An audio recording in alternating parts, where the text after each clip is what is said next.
Hello guys, অনেকেই family visa নিয়ে একটি বিপদে আছে। অনেকেই ফ্যামিলি ভিসা পাচ্ছে না, বা যারাই পাচ্ছে তারা বাংলাদেশে ফিঙ্গার করাতে পারছে না।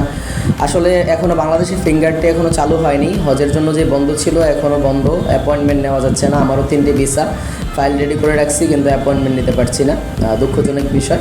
কিন্তু যারা ফাইল রেডি করে রাখবে তারা খুব দ্রুত সময়ে যখন চালু হবে তখন সাথে সাথে অ্যাপয়েন্টমেন্ট নিতে পারবে, দেন হচ্ছে সাথে সাথে ফিঙ্গার করতে পারবে।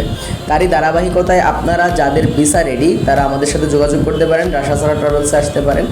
আমরা আপনাদের ফাইলটি রেডি করে রাখবো। দেন হচ্ছে যখন আপনাদের ভিসা কমপ্লিট হবে, অর্থাৎ আপনাদের ভিসার কাজ শেষ হবে, প্রসেসিংয়ের কাজ শেষ হবে টোটালি, তখন যখন আমরা অ্যাপয়েন্টমেন্ট চালু হবে তখন আমরা সাথে সাথে অ্যাপয়েন্টমেন্ট নিয়ে দিব। 2-1 দিনের ভিতরে আপনারা ফিঙ্গার করে আসতে পারবেন, 3-4 দিনের ভিতরে আপনাদের ভিসা হয়ে যাবে।